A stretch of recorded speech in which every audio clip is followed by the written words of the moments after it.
Hello everyone, and welcome to today's program. I am Andrew Jackson, the 7th President of the United States. Today, I will guide you through my life from my own perspective.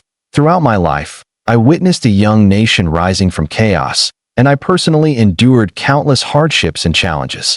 From my birth in a small log cabin on the border of the Carolinas to the path that eventually led me to the presidency, my journey has been both legendary and filled with controversy and sacrifice that I was not born with a silver spoon in my mouth. On the contrary, my childhood was harsh. I was born after my father had passed away, and I became an orphan at a very young age, growing up amidst turmoil and war. The smoke of the Revolutionary War, the loss of my family, and the hardships of poverty, all these early experiences shaped my determination and taught me to rely on myself.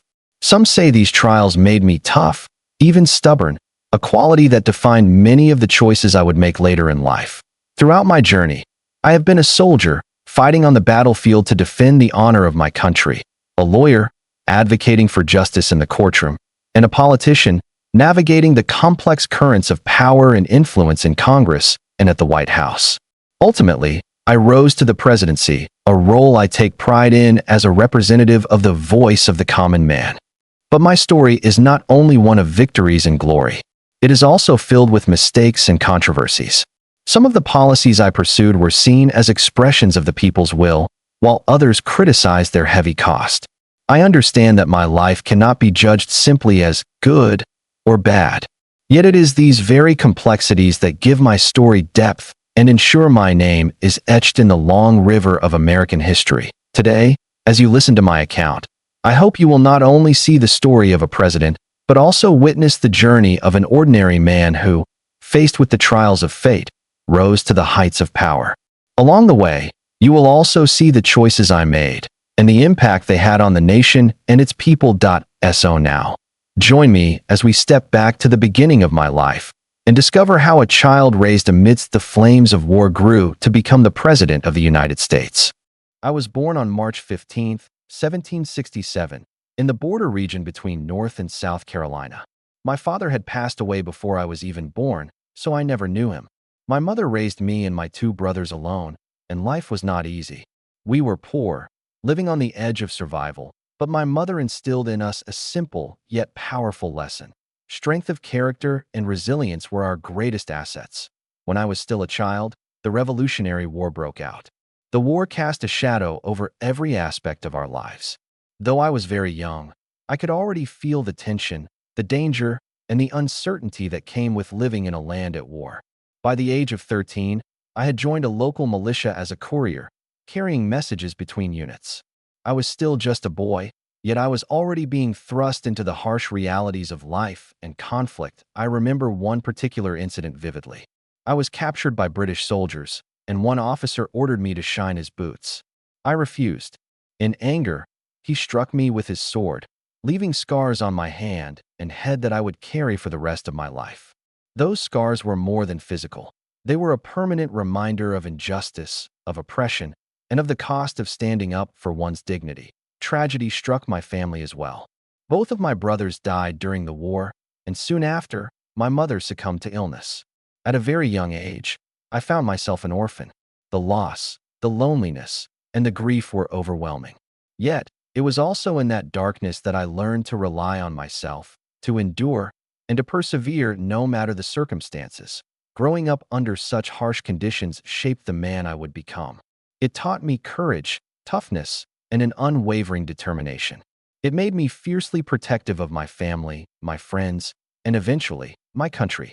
Those early years of hardship were not just formative. They were the foundation of everything I would achieve later in life. Even as a boy, I dreamed of more than mere survival. I wanted to carve a path for myself, to rise above my circumstances, and to make a mark on the world. Little did I know, the challenges I faced as a child would prepare me for battles far greater than anything I could have imagined, both on the battlefield and in the political arena. After surviving the trials of my childhood and the Revolutionary War, I sought a way to rise above my circumstances. I was determined to build a life for myself, one shaped not by misfortune, but by ambition and hard work. Law became my calling. I studied diligently under the guidance of experienced lawyers, learning not only the rules of the courtroom, but also the importance of persuasion, justice, and integrity. By the time I was in my early 20s, I had been admitted to the bar and began practicing law in Nashville, Tennessee. The frontier was wild and often lawless, and my work as a lawyer was challenging. I defended people from all walks of life, settlers, merchants, and even those accused of serious crimes.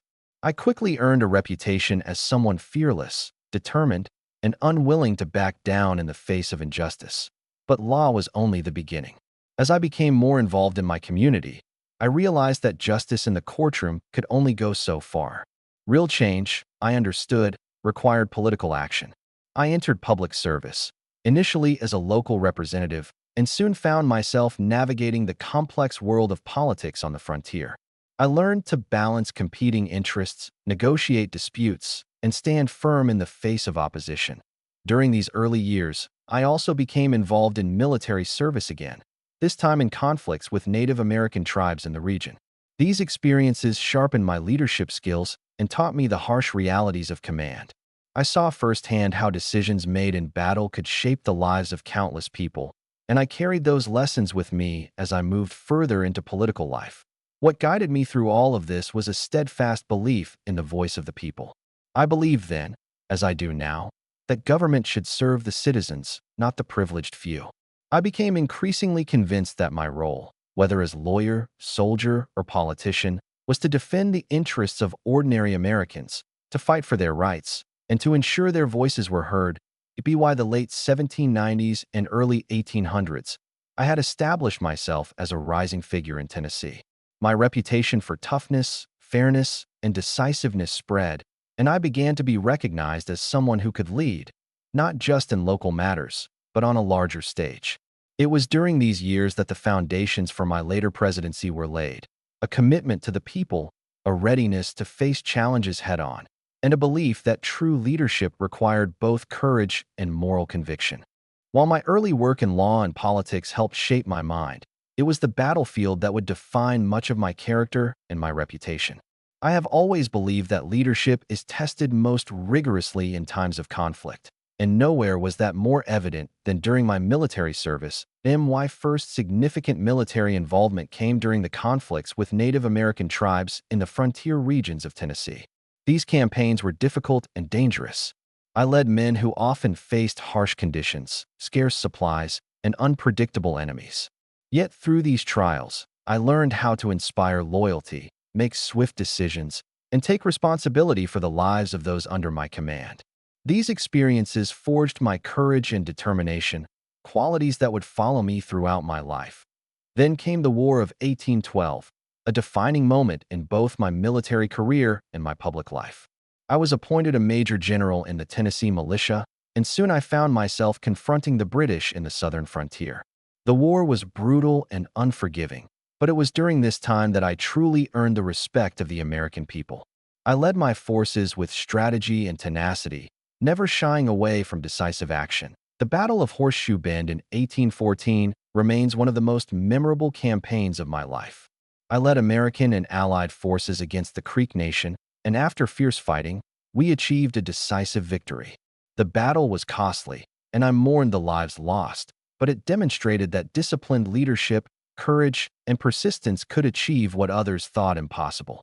This victory also solidified my reputation as a strong, determined leader who would fight to protect American interests. Then came the Battle of New Orleans in 1815, which cemented my status as a national hero. Against overwhelming odds, I led a diverse force of soldiers, militia, and volunteers to defend the city from a superior British army. The victory was extraordinary, and the news spread quickly across the young nation. People celebrated not only the military triumph, but also the determination and resolve that I had displayed. It was a moment that changed the course of my life, propelling me from regional prominence into the national spotlight. Military service taught me lessons that no classroom or courtroom could ever provide. I learned the value of courage, decisiveness, and moral clarity. I learned that leadership is about making difficult choices, often under immense pressure, and accepting the consequences of those decisions. Most importantly, I learned that true leaders serve not themselves, but the people they are entrusted to protect. After the triumph at New Orleans, my life changed dramatically. The victory had not only saved the city, but also captured the imagination of the American people. I went from being a regional leader to a national figure almost overnight. Yet, I knew that military success alone could not shape the future of the country. To truly serve my nation, I would need to enter the political arena. The transition from military commander to politician was not simple. I had spent years leading men on the battlefield, making split-second decisions under fire. Politics, however, demanded a different kind of strategy, one that required negotiation, persuasion, and careful calculation. I quickly realized that leadership in politics, much like leadership in war, required courage, but also patience, tact, and an unyielding sense of principle. I began my political career in Tennessee, serving in the U.S. House of Representatives and later in the Senate. In these roles, I fought tirelessly for the interests of ordinary Americans, just as I had defended them on the battlefield. I spoke against corruption, stood against elites who sought to control power for their own benefit, and championed the cause of the common man. These years in Congress were critical. They taught me how to navigate the complex machinery of government while remaining true to my values. Yet my political path was not without conflict. I clashed with colleagues, faced accusations, and endured personal attacks. I had learned from the battlefield that courage meant standing firm, even when facing overwhelming opposition. In politics, I applied the same principle. Never compromise your integrity, never abandon your convictions, and never allow the voice of the people to be drowned out by the powerful few. Eventually, my reputation as a decisive, fearless leader and my unwavering commitment to the people propelled me to higher office. I became deeply involved in state politics, serving as the governor of the newly formed state and later winning national attention through my advocacy for democratic principles and reforms. My military victories had earned me the public's admiration, but my political vision and determination won their trust. By the time I set my sights on the presidency, I was confident that my experiences on the battlefield and in the halls of government had prepared me to serve the nation. I was ready to lead not just as a hero of war, but as a champion of the people, willing to face the challenges of a divided and rapidly changing America head-on. By the late 1820s, my reputation as a military hero and a steadfast advocate for the common man had grown immensely. People across the nation saw in me a leader who could challenge entrenched elites and give voice to ordinary Americans. Yet, running for the presidency was no small feat. It required building coalitions, navigating political rivalries, and inspiring a diverse and expanding electorate. That I first entered the national stage during a time of great political tension. The so-called era of good feelings was ending, and divisions within the political system were becoming more pronounced. Many in the old political establishment underestimated me, seeing a frontier general as unrefined and unsuitable for the presidency. I knew I had to prove them wrong, not through rhetoric alone, but by showing that my life's experiences had prepared me to lead a nation. That my campaign was unlike anything America had seen before. I traveled tirelessly, meeting citizens face to face, listening to their concerns, and speaking in plain language they could understand. I spoke of opportunity, equality, and the power of the people to shape their government. Unlike other candidates, I made it clear that I was not a representative of the wealthy or privileged elite, but of the everyday American, the farmer, the laborer, the soldier. The election of 1828 was fiercely contested. My opponents tried to tarnish my reputation, attacking my character and my past. They spread rumors and focused on my military actions, hoping to make me appear violent or unfit for office. Yet, the people recognized my honesty, my determination, and my dedication to their interests. The hardships I had endured as a child, my victories on the battlefield, and my unwavering commitment to the common man resonated deeply with the electorate. But on election day, the results were decisive.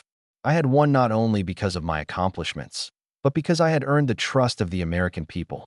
They believed in my vision for a government that represented them, that protected their rights, and that gave them a voice in the decisions that affected their lives. My victory was not just a personal triumph. It was a triumph for democracy, for the principle that the people should have the power to shape their own destiny.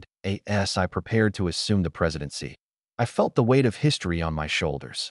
I knew that leading a nation as complex and divided as the United States would test every ounce of my courage, judgment, and resolve. But I was ready. I had been forged by adversity, tempered by experience, and guided by a steadfast belief in the power and wisdom of the people. My journey from orphan child to military hero, and now to the highest office in the land, was far from ordinary, and the real challenges were only beginning. When I took the oath of office as the 7th President of the United States in 1829, I knew I was stepping into a role filled with both enormous opportunity and tremendous responsibility. The nation was growing rapidly, but it was also deeply divided.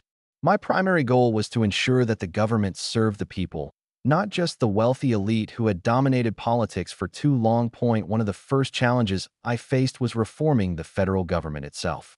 I believed that many government positions had been given based on favoritism rather than merit, a practice known as the spoils system.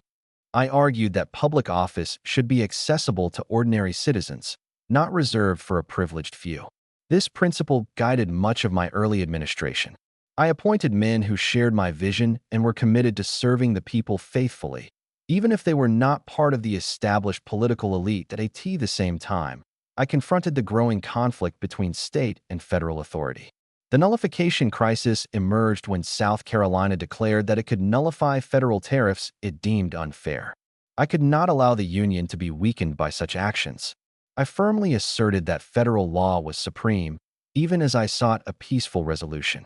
I even prepared military action to enforce the law if necessary, demonstrating that while I valued compromise, I would not tolerate threats to the nation's unity. Another significant issue was the national bank. I viewed the second bank of the United States as a tool that concentrated too much power in the hands of a wealthy few, often at the expense of ordinary Americans. I believed that the common man should have equal opportunity to prosper, and I worked to limit the bank's influence. This was a controversial stance, and it generated intense opposition, but I was determined to act in what I believed was the best interest of the people. Throughout these early years of my presidency, I sought to balance bold action with responsiveness to the citizens' concerns. I relied on my instincts, my experiences on the frontier and the battlefield, and my belief in the wisdom of the people. I wanted every American to feel that their government was on their side, that their voice mattered, and that no individual or group could dominate the system at the expense of the majority. These early policies and challenges defined my presidency.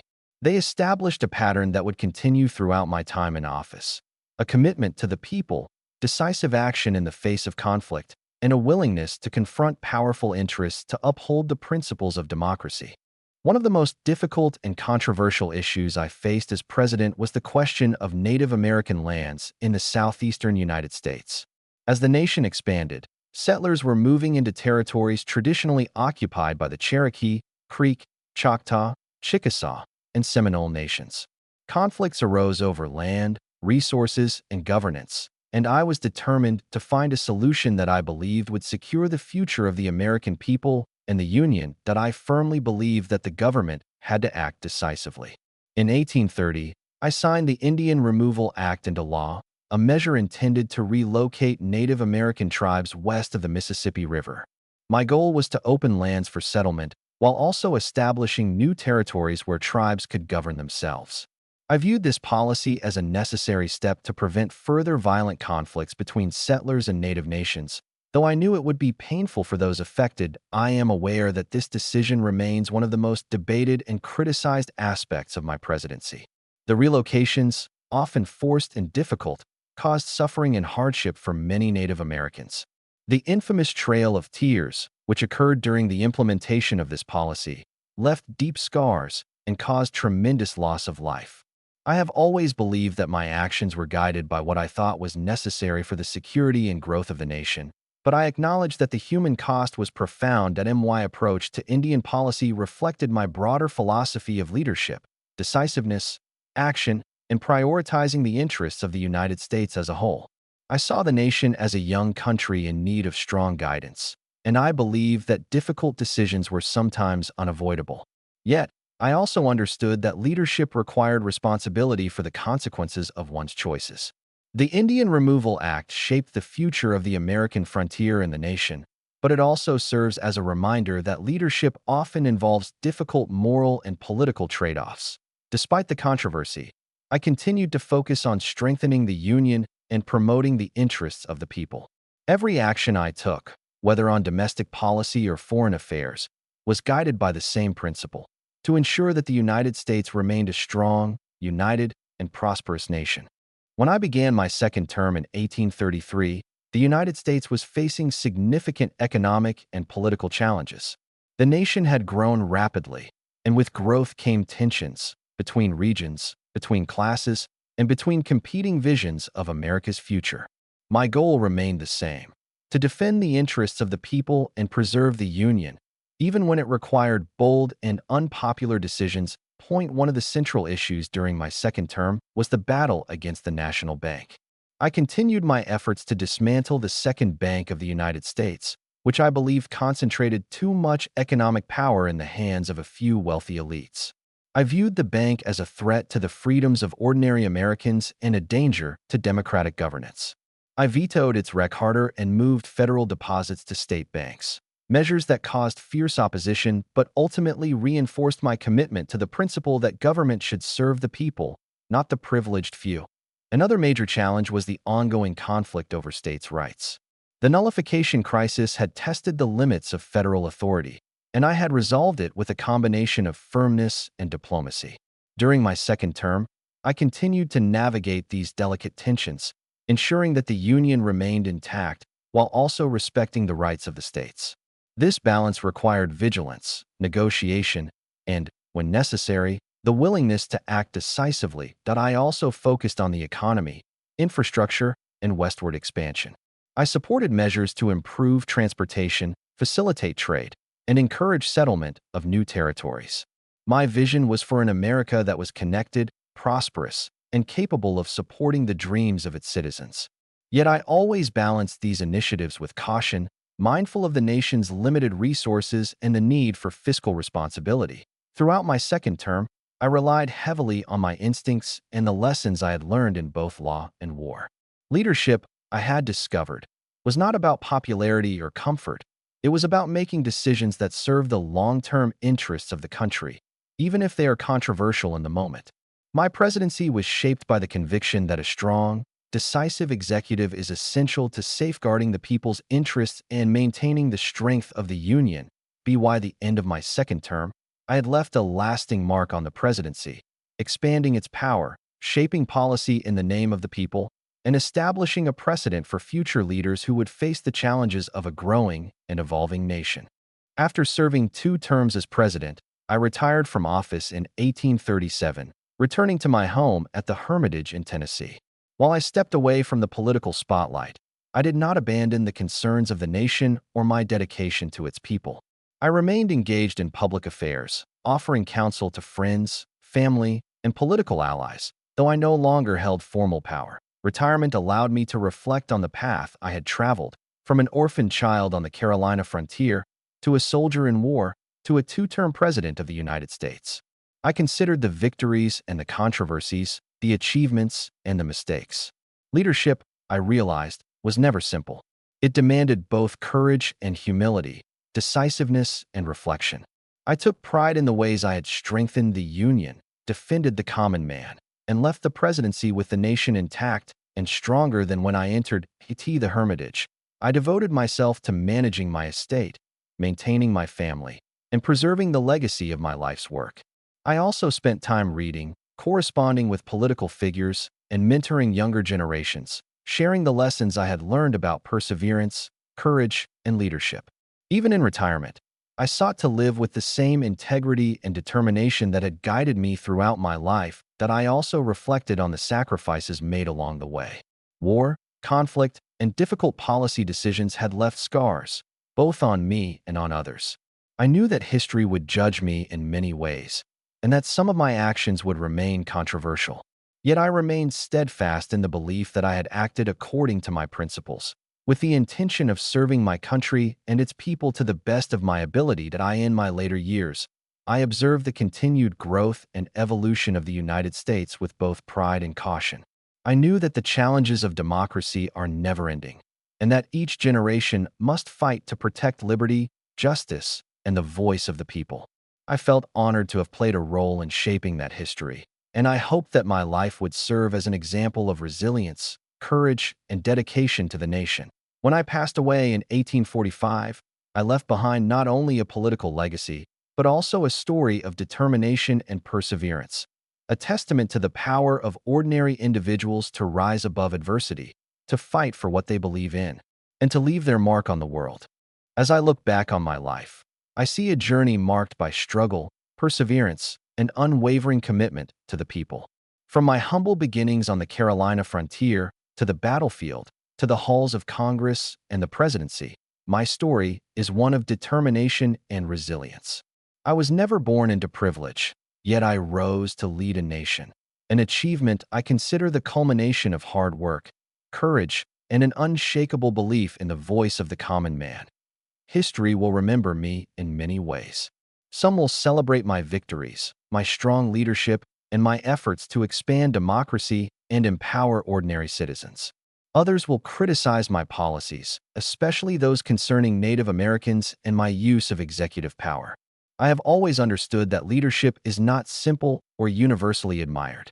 True leadership requires making difficult choices, accepting responsibility for the consequences, and striving to act in what one believes is the best interest of the nation. My legacy is one of complexity. I strengthened the presidency, defended the Union, and championed the rights of the common people. Yet I also made decisions that brought hardship to many, and those choices serve as a reminder that even the most determined leaders are fallible. I hope that those who study my life will see both the triumphs and the mistakes and learn from them. What I wish most is that my life demonstrates the power of perseverance, courage, and conviction. Adversity shaped me, conflict tested me, and responsibility defined me. If my story can inspire even one person to rise above hardship, to fight for justice, and to remain true to their principles, then my life has served its purpose. Ultimately, I hope to be remembered not only as a president or a soldier, but as a man who, in every phase of life, sought to serve his country and its people with dedication and integrity. My journey was never easy, and it was never perfect, but it was real, and it was mine. As you reflect on my life, I encourage you to think about the power of resilience, the importance of leadership, and the lasting impact that one determined individual can have on the course of a nation. My story is one chapter in the ongoing history of America, a reminder that every citizen has the ability to shape their destiny and the destiny of their country.